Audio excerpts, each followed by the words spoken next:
എല്ലാവർക്കും സുഖമാണെന്ന് വിശ്വസിക്കുന്നു. ഡെയിലി അപ്ഡേറ്റിലേക്ക് എല്ലാ ആളുകൾക്കും സ്വാഗതം. നാളെ ജനുവരി 19 തീയതിയും തുറന്നുള്ള ദിവസങ്ങളിലും നിങ്ങൾ ശ്രദ്ധിക്കേണ്ട വളരെ പ്രധാനപ്പെട്ട കാര്യങ്ങളാണ് ഈ ഒരു വീഡിയോയിൽ വ്യക്തമാക്കുന്നത്. വീഡിയോയുടെ വിശദാംശങ്ങളിലേക്ക് കടക്കുന്നതിന് മുമ്പ് കൂടുതൽ ആളുകളിലേക്ക് ഇൻഫർമേഷൻ എത്താൻ ഷെയർ ചെയ്യുക, ലൈക്ക് ചെയ്യുക.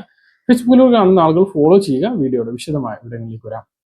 ജനുവരി മാസത്തെ സാമൂഹ്യ സുരക്ഷാ ക്ഷേമ പെൻഷൻ 2000 രൂപയുടെ വിതരണ നടപടികൾ നാളെ കഴിഞ്ഞ് ആരംഭിക്കും. ചൊവ്വാഴ്ച ദിവസം വിവിധ ആവശ്യങ്ങൾക്ക് വേണ്ടിയുള്ള കടമെടുപ്പുണ്ടായേക്കും. ചൊവ്വാഴ്ച ദിവസങ്ങളിലാണ് റിസർവ് ബാങ്കിന്റെ മുംബൈയിലെ ഫോർട്ട് ഓഫീസിൽ നിന്നും ഇ-കുബേർ സംവിധാനത്തിലൂടെ കടപ്പത്ര ലേലം നടക്കാറുള്ളത്. അടുത്ത ചൊവ്വാഴ്ച 20 തീയതി ഇത് സംബന്ധിച്ച നടപടികൾ ഉണ്ടാകും. അത് കഴിഞ്ഞ് തുക ലഭിച്ചു കഴിഞ്ഞ് തൊട്ടടുത്ത ദിവസങ്ങളിൽ തന്നെ പെൻഷൻ വിതരണവും ഉണ്ടാകും. ഈ മാസത്തെ തുടർച്ചയായിട്ടുള്ള ട്രഷറി അവധി വരുന്നതിനാൽ അതിനു മുമ്പ് പെൻഷൻ വിതരണം ഉണ്ടാകാൻ സാധ്യതയുണ്ട്. അതേസമയം വിധവ അവിവാഹിത പെൻഷൻ വാങ്ങുന്ന ആളുകൾ വിവാഹിതയല്ല അല്ലെങ്കിൽ പുനർവിവാഹിതയല്ല എന്നുള്ള സർട്ടിഫിക്കറ്റ് തദ്ദേശ സ്ഥാപനങ്ങൾ സമർപ്പിക്കേണ്ടതുണ്ട്. നിങ്ങളുടെ തദ്ദേശ സ്ഥാപനങ്ങളിൽ നിന്നും ഇത് ആവശ്യപ്പെട്ടിട്ടുണ്ടോ എന്ന് അന്വേഷിച്ച് ഉണ്ടെങ്കിൽ അത് നൽകാൻ വേണ്ടി ശ്രദ്ധിക്കുക. ഞായർ അവധിക്ക് ശേഷം സംസ്ഥാനത്തെ റേഷൻ വിതരണം നാളെ മുതൽ ആരംഭിക്കും. കൂടുതൽ അവധി ദിവസങ്ങൾ ഇനിയും ഉള്ളത് കൊണ്ട് തന്നെ ഇനി 10 ദിവസമാണ് ഈ മാസത്തെ റേഷൻ വിതരണം ഉള്ളത്. അതുകൊണ്ട് തന്നെ ജനുവരി മാസത്തെ റേഷൻ ഉടനെ പോയിട്ട് കൈപ്പറ്റണമെന്ന് പ്രധാനമായിട്ട് ഓർമ്മിപ്പിക്കുന്നു. നീലവെള്ള റേഷൻ കാർഡുള്ളവർക്കുള്ള ആട്ട ഉടൻ എത്തും എന്നുള്ളതാണ് അറിയുന്നത്. ഇതുവരെ ആട്ടകൾ റേഷൻ കടയിലേക്ക് എത്തിയിട്ടില്ല എന്നുള്ളതാണ് വിവരം. മറ്റൊരു പ്രധാനപ്പെട്ട കാര്യം, അതിദാരിദ്ര്യം സംബന്ധിച്ച വിവാദങ്ങൾക്ക് സംസ്ഥാനത്ത് അർഹത ഉണ്ടെങ്കിലും മുൻഗണന റേഷൻ കാർഡ് കിട്ടാതെ പോയ SC/ST കുടുംബങ്ങളെ കണ്ടെത്താൻ സർക്കാർ നിർദ്ദേശം. അതിദരിദ്രരില്ലാത്ത സംസ്ഥാനമായി കേരളത്തെ പ്രഖ്യാപിച്ചു എങ്കിലും മന്ത്രിമാരുടെയും ജനപ്രതിനിധികളുടെയും മണ്ഡല സന്ദർശനങ്ങളിൽ തീരെ ദരിദ്രരായ ആളുകളുടെ സ്ഥിതി ശ്രദ്ധയിൽപ്പെട്ടതിനെ തുടർന്നാണ് ഈ നീക്കം. ഈ നടപടി പൂർത്തിയായില്ല എങ്കിൽ സംസ്ഥാനത്തിന് അനുവദിച്ചിട്ടുള്ള സൗജന്യ റേഷൻ അളവ് കേന്ദ്രം കുറക്കും എന്ന ഭയം കേരളത്തിനുണ്ട്. ഇത് പ്രതിപക്ഷം നേരത്തെ ചൂണ്ടിക്കാണിച്ചിരുന്നു.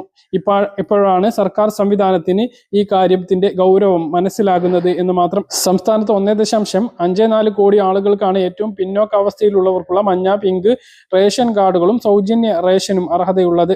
കേരളത്തിന്റെ കേന്ദ്ര ഭക്ഷ്യധാന്യ കോട്ട ഈ കണക്ക് അനുസരിച്ചാണ് നിലവിലുള്ളത്.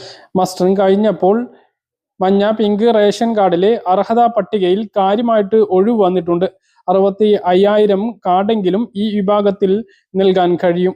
1,00,000 ആളുകളെയെങ്കിലും സൗജന്യ റേഷൻ പരിരക്ഷയിലേക്ക് ഇനിയും എത്തിക്കാനാണ് ശ്രമം.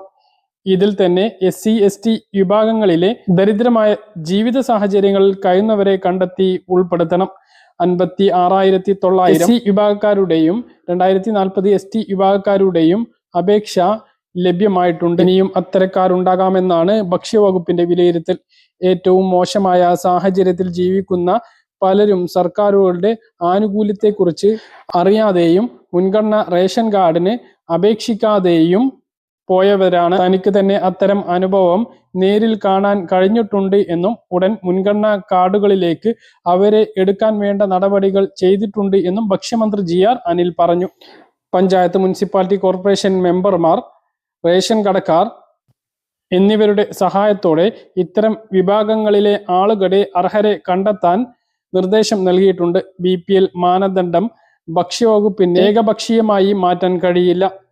ജോലി കിട്ടിയ ശേഷം മക്കൾ മാറി താമസിച്ചതിനാൽ ഒറ്റക്കായി പോയിട്ടുള്ള SC വിഭാഗത്തിലെ മുതിർന്ന പൗരന്മാർ ചിലപ്പോൾ BPL പട്ടികയിൽ വന്നില്ലെന്ന് വരും. ഇത്തരക്കാരുടെ സ്ഥിതി മാനദണ്ഡങ്ങൾ മാത്രം വെച്ച് നോക്കാതെ നേരിട്ട് വിലയിരുത്തി മോശമാണ് എന്ന് കണ്ടെത്തിയാൽ കാർഡ് കൊടുക്കാനാണ് പറഞ്ഞിട്ടുള്ളത്. ദരിദ്ര സ്ഥിതിയിലുള്ളവരെ നേരിട്ട് പരിശോധിച്ച് അർഹമെന്ന് കണ്ടെത്തിയാൽ മുൻഗണനാ പട്ടികയിലേക്ക് മാറ്റും.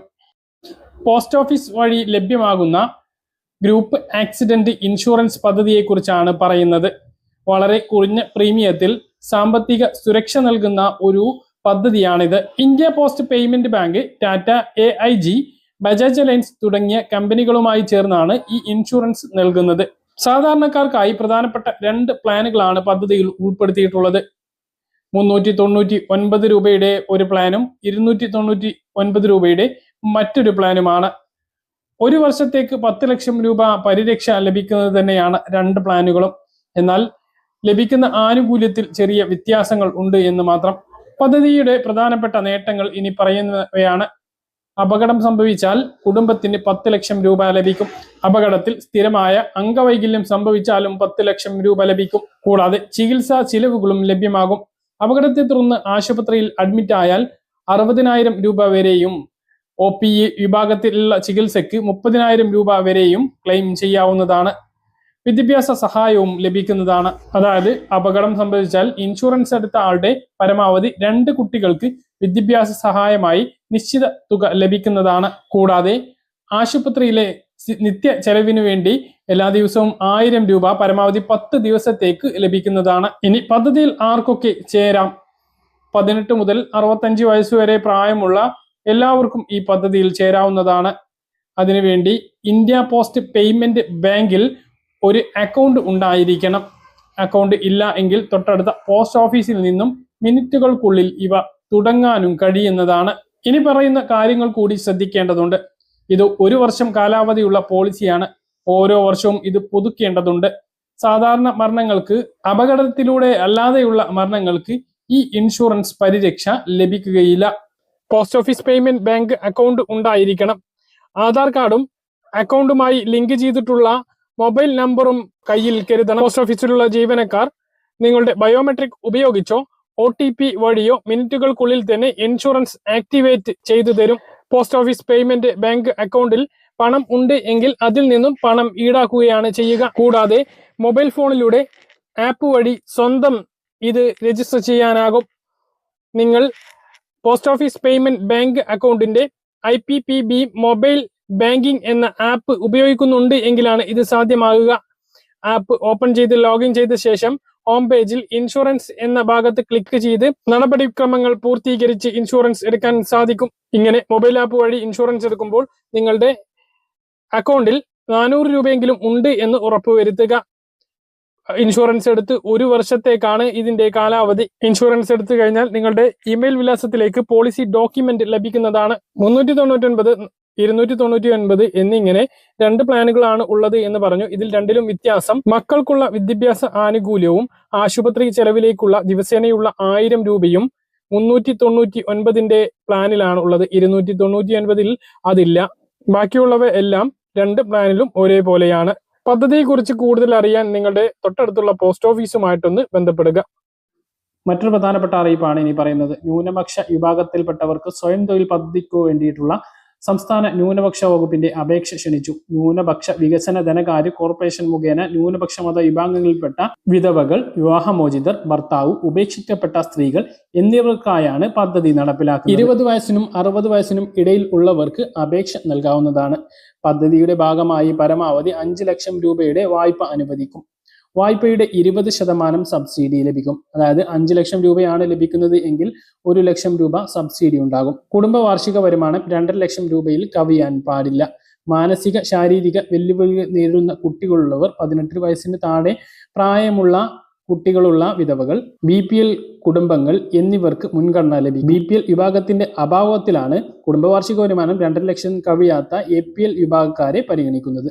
സബ്സിഡി കഴിച്ചുള്ള തുകക്ക് 6% പലിശ നിരക്കാണ് ഈടാക്കുന്നത്. അപേക്ഷകൾ www.ksmdfc.org മുഖേന ഓൺലൈനായി നൽകാവുന്നതാണ്. കൂടാതെ വെബ്സൈറ്റിൽ നിന്നും അപേക്ഷാ ഫോം ഡൗൺലോഡ് ചെയ്ത് പൂർണ്ണമായും പൂരിപ്പിച്ച് നേരിട്ടും തപാൽ മുഖേനയും കോർപ്പറേഷന്റെ ഹെഡ് ഓഫീസ്, റീജിയണൽ ഓഫീസുകളിലും സമർപ്പിക്കാവുന്നതാണ്. പറഞ്ഞ കാര്യങ്ങൾ കൃത്യമായിട്ട് മനസ്സിലാണെന്ന് കരുതുന്നു. ഇതുപോലുള്ള ഇൻഫർമേഷനുകൾക്ക് ഫോളോ ചെയ്യുക, സബ്സ്ക്രൈബ് ചെയ്യുക. മറ്റൊരു വീഡിയോയുമായി നമുക്ക് വീണ്ടും കാണാം. ഇതുവരെ